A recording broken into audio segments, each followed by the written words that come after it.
Previously on Funny Science Fiction.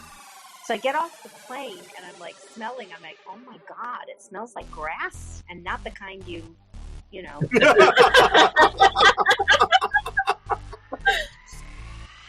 Hi, I'm Armin Shimerman, and welcome to Funny Science Fiction Podcast. Podcast where we try to find the answer to the following saying: sometimes the only thing more dangerous than a question is an answer. Or in this case, the three of us in front of a microphone. So our guest today is an accomplished actor, he's a voice actor, he's an activist, and an author. You've heard his voice in many animated series and video games. You've seen him on the television screen in Star Trek, both Next Generation and Deep Space Nine, amongst the many other shows. We're very honored today to have Armin Shimerman with us. Welcome, Armin. Glad to have you. Thank you. Nice to be here. Yeah. So we're going to get to all the Star Trek fun soon enough because Nick and Kathleen are chomping at the bit to ask you a few questions about the Trek. Because there's plenty of fodder there with all your acting there in both Next Generation and Deep Space, of course. But before we get into that, I want to talk to you about the books that you've written. Because I had a chance to go to your website, kind of look those things over, and I'm hoping I'm pronouncing this correctly, but is it the Illyria series? Illyria. Okay. I knew I was going to get it wrong, but I was going to go for it anyway. You're closer than most. Woohoo! I'll take that. Closer than most. That's the best description of me that I think I've ever heard. Closer than most. Okay. All right. So for this series, what was the impetus for starting this particular series? And could you explain the basic story for those who aren't familiar with your writing? Sure. I have always been a Shakespeare scholar, and I've done about a third of the plays, but I'm fascinated with the life that surrounded the plays and the playwright and the people of the time. And one of the people that lived at the same time as Shakespeare did was an incredible Renaissance man named John Dee. And as I began to explore the life of John Dee, who was a necromancer, astrologist, an astronomer, a mathematician, many things, a spy, I decided I wanted to write a novel. Well, I had already written novels about John Dee, but I really wanted to write an accurate novel of John Dee. The other novels I wrote were science fiction novels and took a lot of liberties. So I wanted to write a real story of John Dee, and that was the inspiration for this. And I included the character of a very young 16-year-old Shakespeare as his sort of Watson to his Sherlock Holmes, because he is on a spy case and he's trying to figure out the loyalty of a particular count. At that time in England, there was a great deal of anger and frustration between the two religions, between Catholicism and Protestantism. The Queen was Protestant, of course, and most of the country had been and was Catholic. So there was a great deal of division, perhaps a little like our own times. And so the story is about that. It encompasses 3 novels. It's always meant to be a trilogy. The first book came out in November of last year. The second book comes out in November the 5th of 2021. And the third book will come out a year from then, 2022, November the 5th. Why November the 5th? That's a holiday in England. It's called Guy Fawkes Day. It also happens to be my birthday. Oh. That's a solid choice. Remember, the 5th of November. That's right, exactly right. Oh, well, we look forward to the newest release. That's exciting. So, as Tim said, and as my background shows, I might love Quark just a little bit. It's a lot. I love you as well, Kath. So But I you still have actually... to pay for your drinks. But you still have to pay for your drinks. Oh, of course. And I am horribly, horribly overdressed, but we'd have to change the rating of the show, and it gets a little scandalous. So I grew up watching DS9, and it is by far my favorite sci-fi series. It's close tie to Doctor Who, but they are neck and neck. And having played Quark for 172 episodes, I have to wonder, what is your 173? Is it? Because I played one on Next Generation. Oh, true. That is true. Well, 172 on DS9, but yes, 173 episodes of Quark, which I love him. So what is your favorite rule of acquisition? Enough is never enough. Ooh. Do you have a reason behind that other than it's just fun to say? It's fun to say. It's rhetorical. And it carries a wallop. I think for everybody, enough is never enough. It certainly was the raison d'etre for my character. Absolutely. Enough was never enough.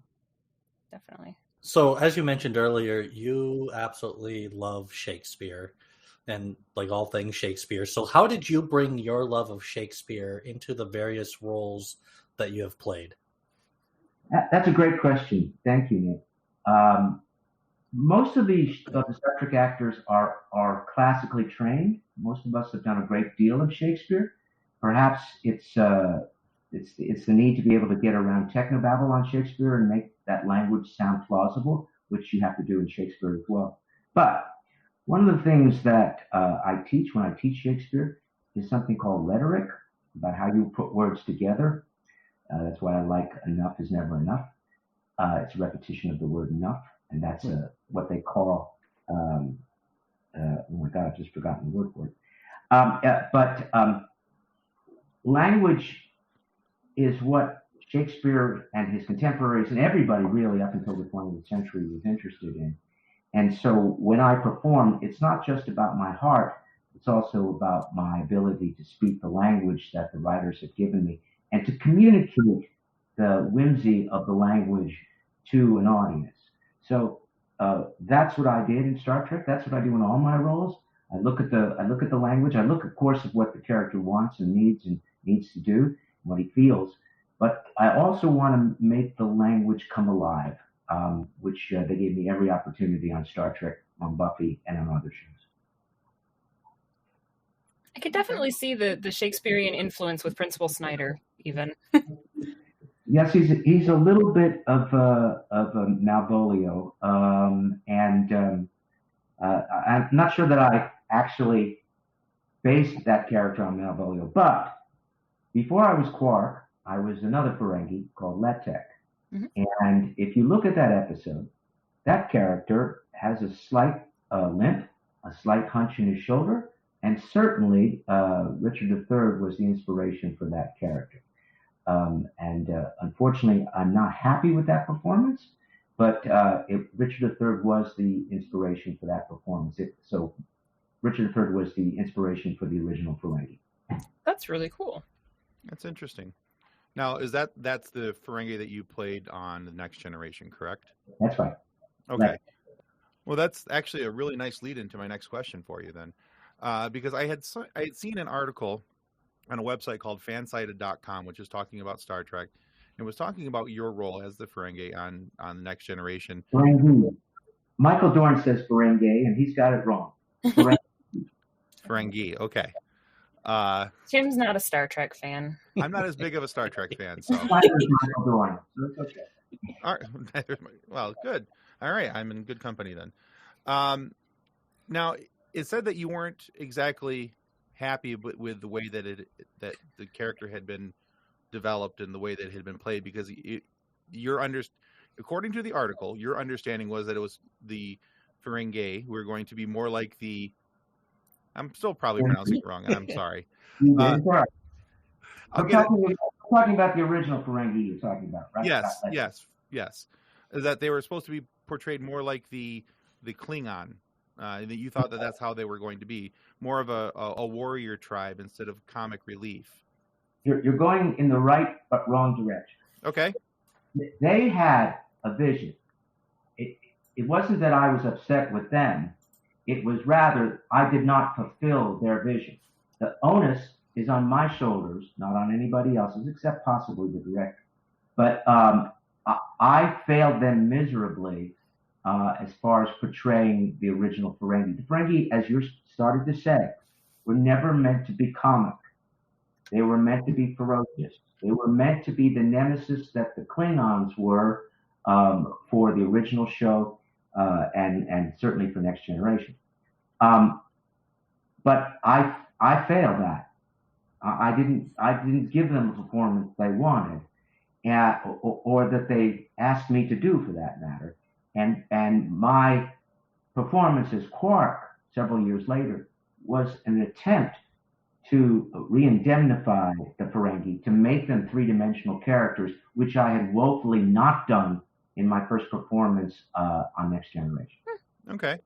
Well, that's because that's what I was curious about, was what was the difference between how they were portrayed in your mind between Next Generation and Deep Space Nine, and you've answered that.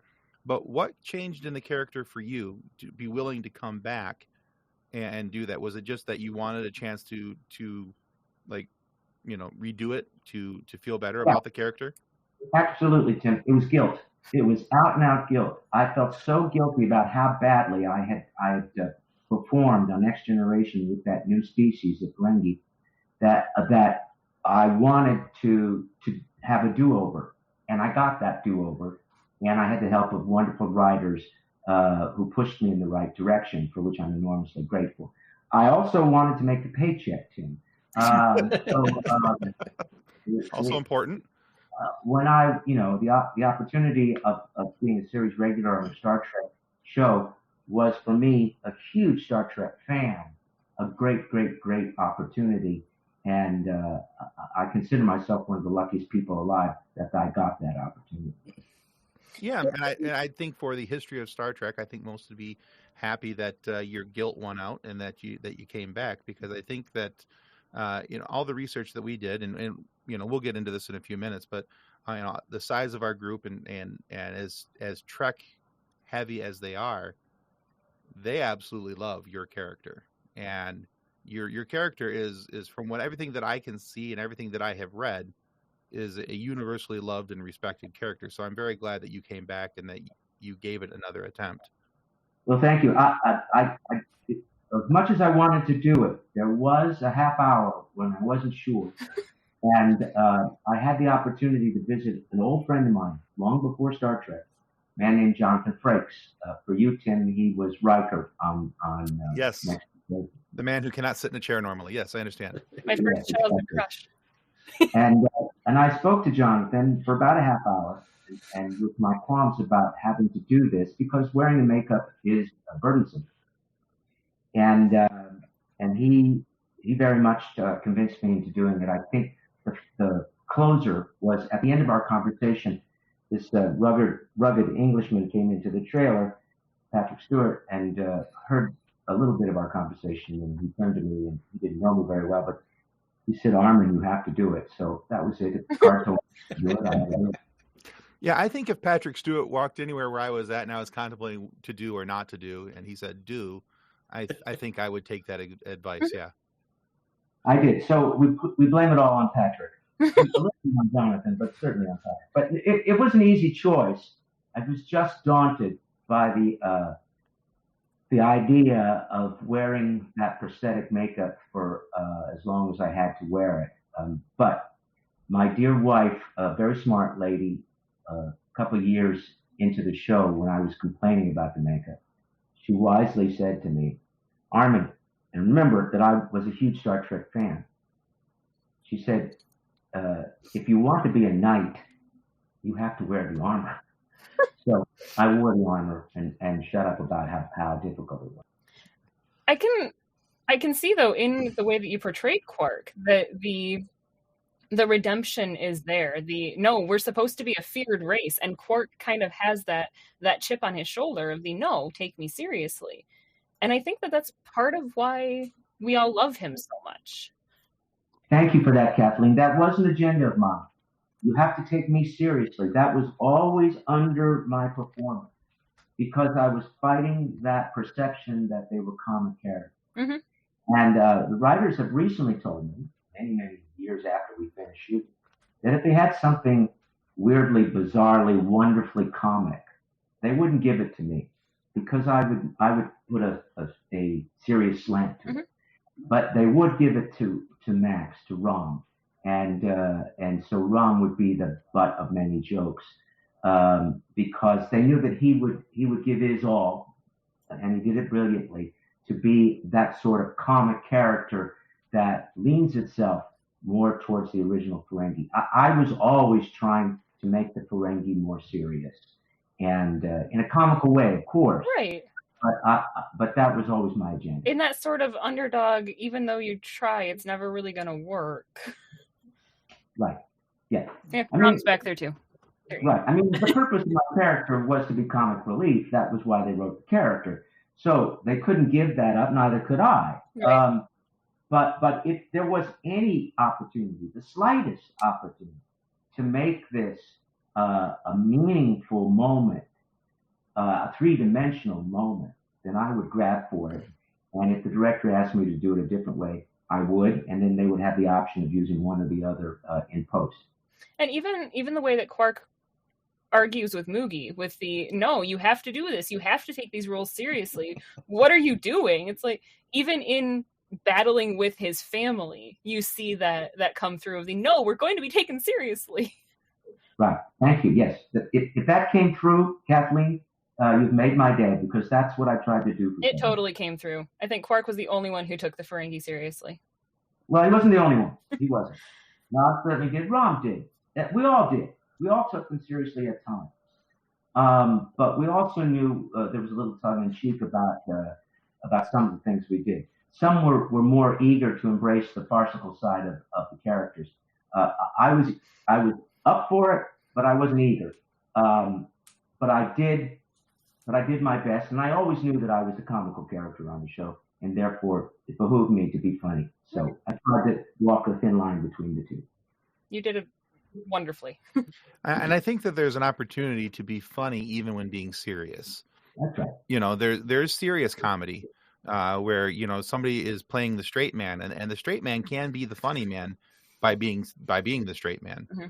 And I think sometimes that gets overlooked because we're in an era where people want the slapstick and out funny. Mm-hmm. And I think that if you look back over the way, you know, certain characters are played, to me, many times the funniest of it is when the straight man makes the joke, you know, I love deadpan humor. Yeah.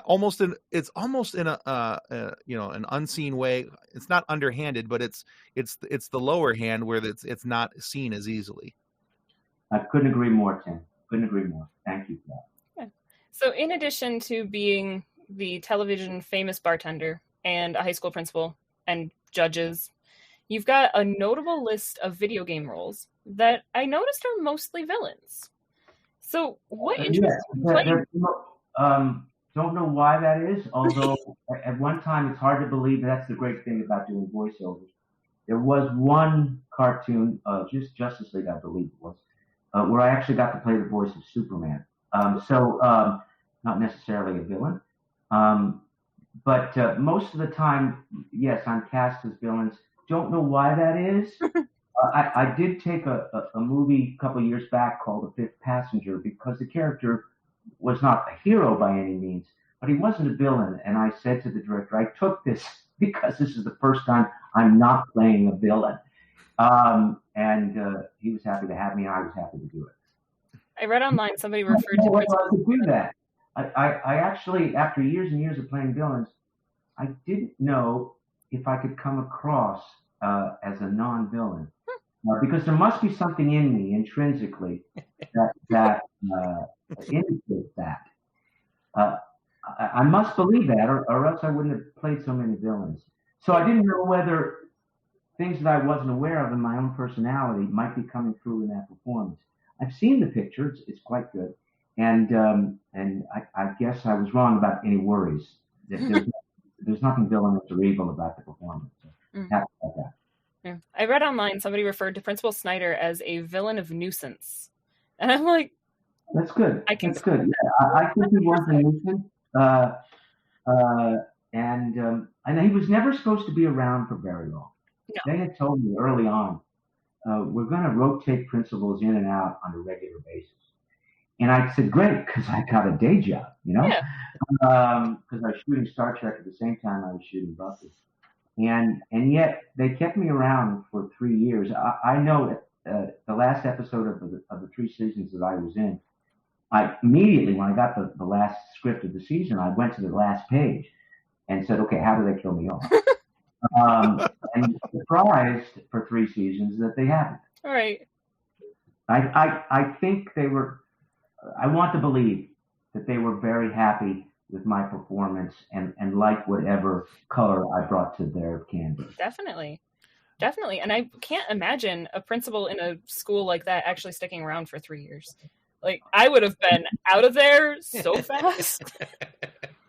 So our Facebook group has over 160,000 members, and it's just filled with memes from the Star Trek variety, Star Wars, whatever, and they mash things together and create silliness and funny and humor. So which two characters that you have portrayed would you like to see come together to either work together or to become nemesis? Well, that's a great question. What two characters would I like to see work together or become nemesis? Well, I want to not give this answer, but I'll start with this answer. I've often thought Snyder and Quark were diametrically opposed, so they would be nemesis. Quark was a people person, he said so often. He liked being with people, he liked talking, he liked being around people. Snyder hated people, and would have been perfectly happy to be locked up in a cave by himself, I think. But that isn't necessarily my answer. I'm trying to think. I would love to see, in one of the games I played, I had the great privilege to play Andrew Ryan in BioShock. And I would love to see Quark and Andrew Ryan go at each other, because basically they had the same ethos. They both believed in capitalism and looking after yourself. Interesting. That's very fascinating. That would be a fun combo. But yeah, like, I know that you said that you didn't want to give it because it does kind of seem like the easy answer of Quark and Snyder. But I love that you say that Snyder would have been happy in a cave by himself when he's in a high school full of teenagers. Right. It was the wrong job for the wrong person. He really shouldn't have been around children. Unless... He been around people. He really hated life, and I learned that by doing an episode on Buffy called Band Candy, when they showed several of us as teenagers, and I realized he had probably taken a lot of whacks as a teenager because he was such disliked and repugnant. So and grew up to be that kind of adult who suffered from the fact that nobody liked him, and so in turn he was not going to like anybody. Right. I could see, though, if he had started his career as a nice person and the teenagers had jilted him, like, that would have made sense to me. But why, as an already angry person, are you going into being an educator? Right. I believe most angry adults are angry because of what they suffered as teenagers. And they start out as happy people. Mm-hmm. It's only that society twists them in a way that makes them less than perfect people. And teenagers are brutal. They can be, yes. Currently raising a couple. That's I understand. Teenagers are scary. You have no idea. I've got 10 more years, dude. So, as Nick alluded to, we do have a very large Facebook group. We try to involve them in our interviews as much as possible. So, a few days ago, we put out a post with a lovely picture of Quark and asked if they had a question for you or Quark, what would they ask? So, we have a couple of our member questions we'd like to throw at you here. The first one is from Valerie Lieberman, and she had this to ask. How was it for the cast in Far Beyond the Stars, filming out of costume and addressing racism in the 1950s? Well, that's our favorite episode. I speak for the entire cast. I think all of us agree that that's our favorite episode. Not because we were out of makeup, but because we were facing racism and asking questions about it. It is, I'm very proud of that episode. I think it's not only our best episode, but I think it's one of the best episodes on TV that you'll ever find. So even if you don't like Star Trek, even if you don't like Deep Space Nine, I recommend highly that you see Far Beyond the Stars, because the issues it addresses are really quite incredible. I also like it for another reason, which is oftentimes what's happening right now, for instance, you're interviewing one of the actors in the show, but the true genius of any TV show is not the actors, not the director, but the writers. The writers who create the characters and put the words in the characters' mouths. And what I love about Far Beyond the Stars is that we were out of character. We were playing writers. And we were discussing the questions and difficulties that writers have. And I'm very fond of it for that reason as well. As far as being out of makeup, it was a pleasure for Avery not to have to put on the prosthetic makeup.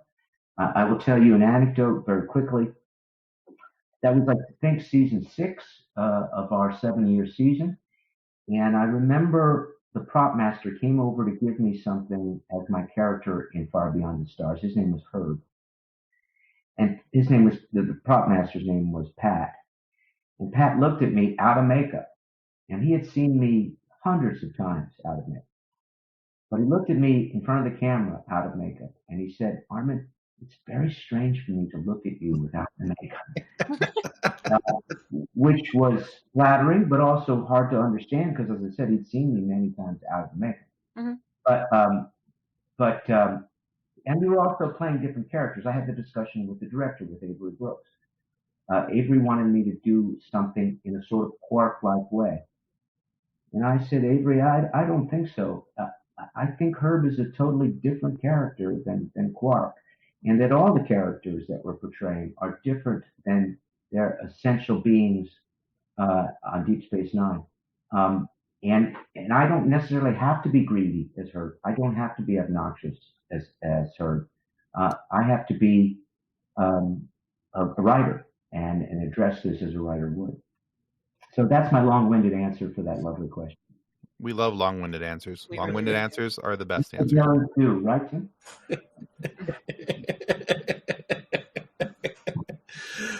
So, as a tie-on to the end of that question, because you mentioned it a couple different times, being in and out of makeup, a lot of the members wanted to know how long did it take you in the chair to get the makeup on and off?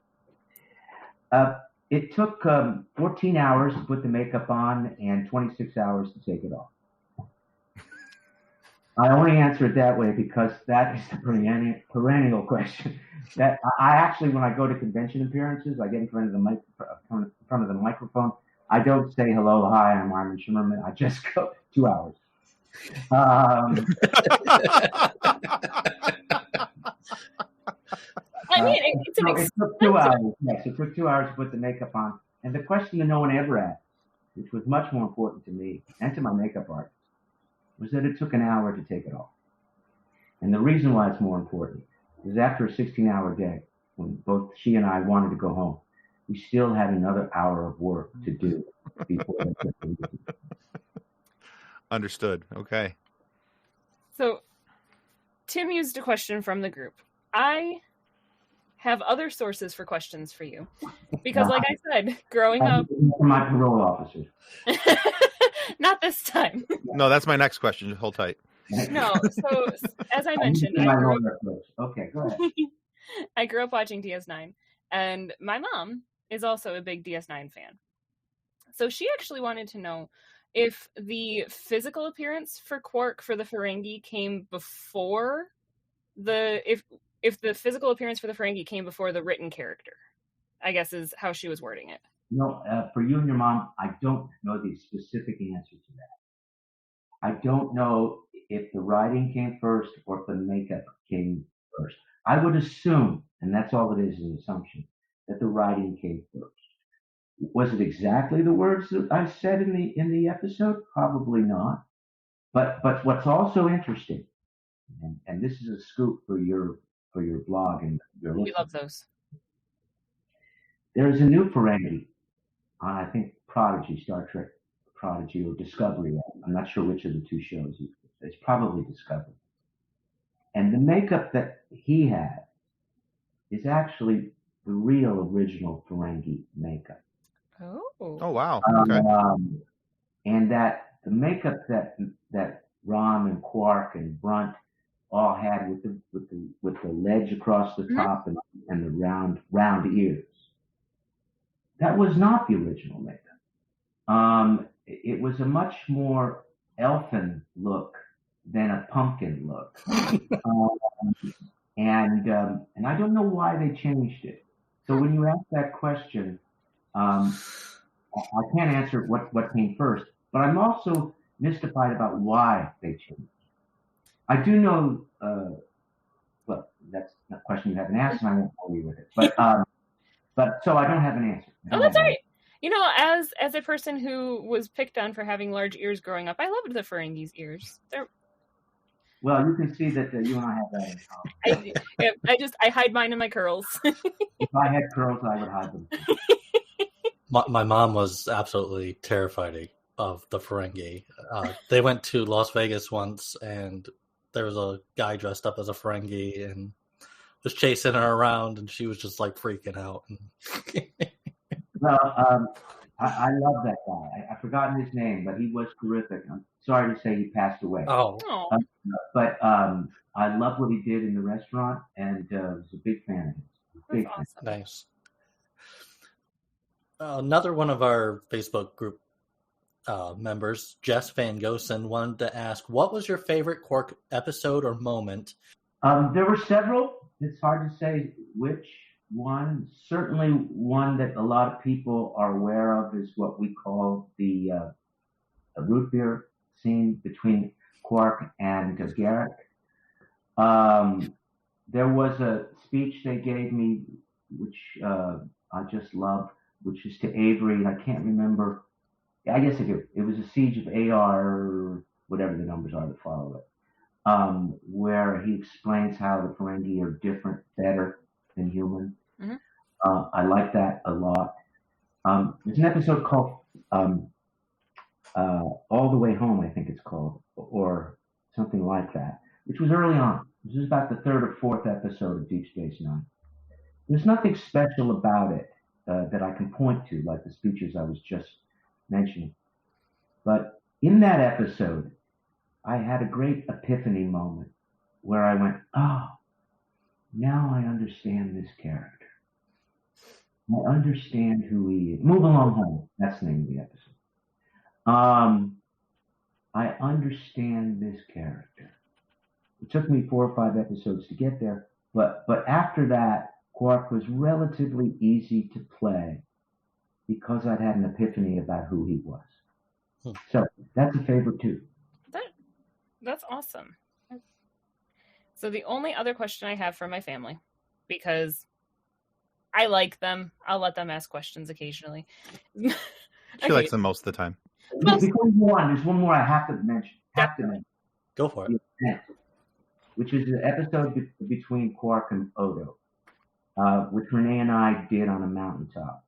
I love that episode for the episode, but I also love that episode for the special time that Renee and I had together.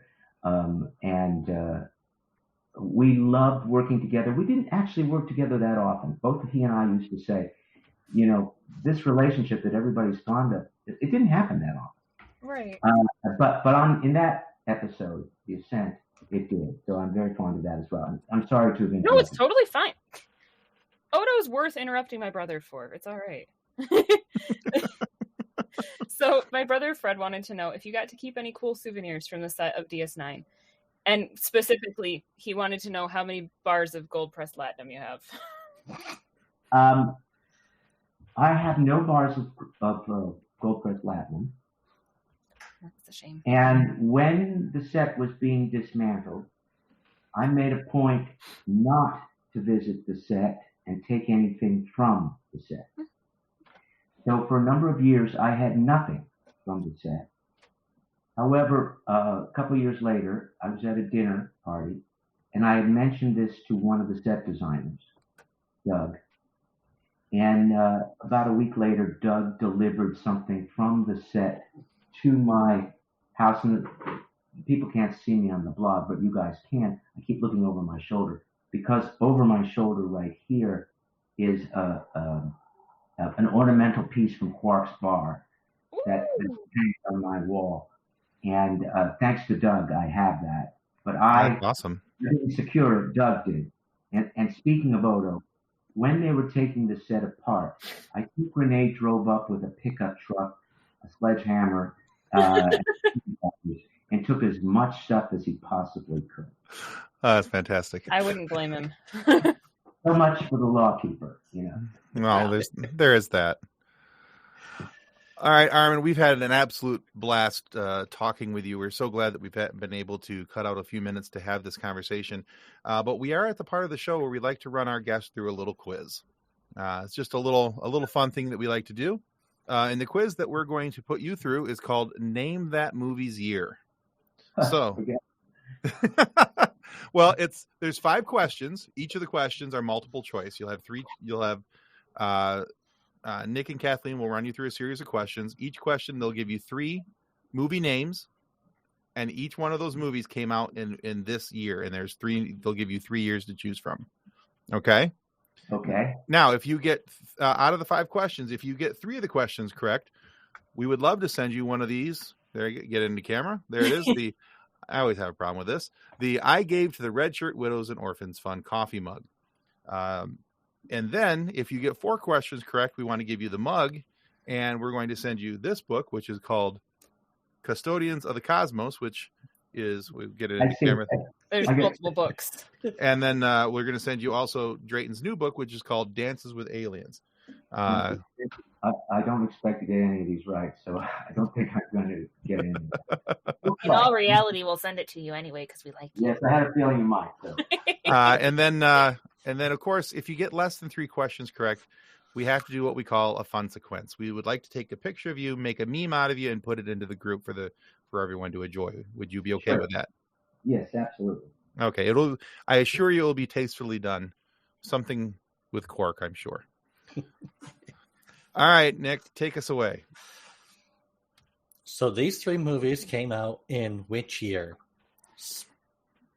Well, let's give you the 3 movies first. Spaceballs, Princess Bride, Full Metal Jacket. Was it 1983, 1989, or 1987?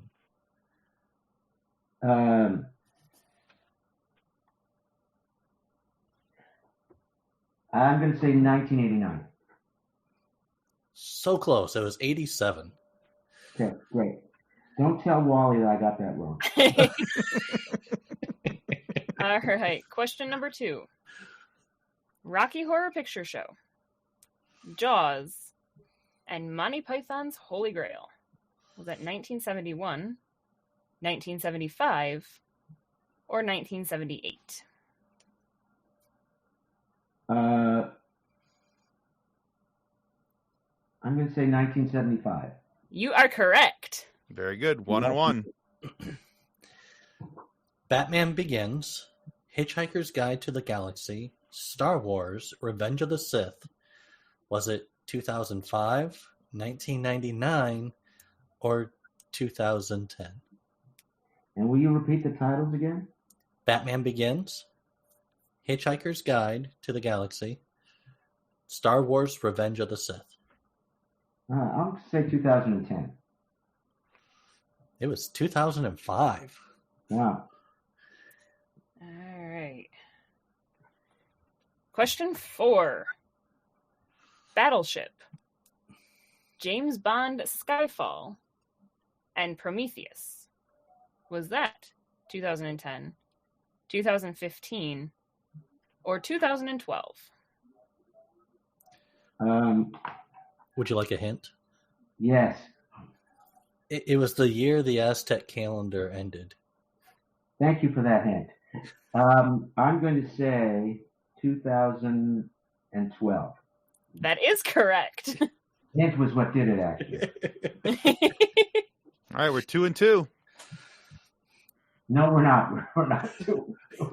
I got totally 2 out of 2. I have many more. I think I'm 2 out of 4 at least. Well, yeah. Well, no, 2 wins, 2 losses. That's what I meant. But 2 and 2. Back to the Future 3, Edward Scissorhands, and Tremors. Was it 1990, 2020 or 1960? 1990. Yeah. That is correct. All right, that is 3. So That's one because I was in that one. Which one were you in? Tremors. you were in Tremors? Mm-hmm. I missed that one. I missed that one. Too. Sorry, take it back. I wasn't in the movie Tremors. I was in the TV show Tremors. Gotcha. Oh, okay. I was like, I have to go back and look at that again. It was getting a little tiring scrolling through your IMDb list because it goes on forever. I don't know who to report my finger injury to. I know the finger injury of scrolling. Scroll. It is an impressive work history. I've been very lucky, and a lot of villains, right? A lot of villains, or I mean, at least I have a theory. The last time you tried your theory, you broke his internet. We won't do that again. All right. So thank you, Armin, for playing our quiz. You did get 3 out of 5. So we will send you, of course, the coffee mug I gave to the Red Shirt Widows. Thank you. Yeah. So stick around after we say our goodbyes to the audience, and we'll get your shipping information from you. Okay. Okie dokie. Well, Armin, thank you so much for being on the show today. Where can listeners go to find out more about you and what you're working on now? Oh, thank you for that. Certainly, they can go to my website, which is Armin Shimerman, www.arminshimerman.com, where you can find out more about my books. You can sprain your fingers scrolling through all the credits that I have there. You can see some of the reviews for things I've done. I'm about to, well, I'm not about to, but in about 6 months, I will start a play in Kansas City. So things like that will be featured on my website. And as things air, I can't talk about them before they air, but as soon as they've aired, I usually put it on my website so that people are aware of it. The other thing they can do is go to my Twitter account, which is, at Armin Shimerman, and join me in conversations there. Awesome. We will make sure that we link both of those into our show description so that our listeners can find them. I've misspoke. It isn't Armin Shimerman, my Twitter account. I believe it's Shimerman Armin. Okay. All right. Well, we will make sure that we have it right before we link it. Yeah, we'll double check it. So we want to remind everybody that, of course, subscribing is the single most important thing that you can do to help our show. It helps us to continue to grow. It helps us to continue to get amazing guests like Armin Shimerman here today to be able to talk about his very lengthy and outstanding career and all the things that he has done to entertain us over the years and have these funny moments for you to be able to listen to and enjoy. So please subscribe. It helps us more than we can ever tell you. And make sure that you go check out Armin's work as well on his website. There's a lot of really cool information there. And go buy his books. You won't be disappointed. Now, if you aren't happy with the content of our show today, please feel free to lodge a complaint with the head of our complaint department. That, of course, is the Terror from the Tick. Sure, he's a homicidal maniac, hell-bent on the destruction of mankind. But on the plus side, he really likes to hand out punishment to those whom he feels worthy. And a little pro tip, everyone's worthy in his opinion. So make your complaint, but send positive thoughts as well, because it's not going to end well for one of us. Well, thanks again, Armin. Thank you. And thank you for the plug from the Tick. Now that was heavy makeup. Oh my God, that was a heavy makeup job. But thank you. Thank you. Thank you, Tim. Thank you, Kathleen. Thank you all. Thank you so much. And thank you, Paul Iden, for sending me to you. Oh, of course. Yeah. Excellent. All right. Goodbye, everyone. Thanks for listening. Bye, guys. Bye. Our show is brought to you by our charity sponsor, the Red Shirt Widows and Orphans Fund, which supports the Wish Upon a Teen Foundation that helps out sick kids when they need it most. And just imagine the comfort you will give crewman number 47. He'll know that when he puts on the red shirt and makes a trade of gold press latinum with the Nagus, he'll know that he didn't leave his family destitute and without hope, because the Red Shirt Widows and Orphans Fund has his back. And the rights to desecrate his cells for profit. And speaking of sponsors and show partners, check out this short video from our good friends over at Level Up Lightsabers.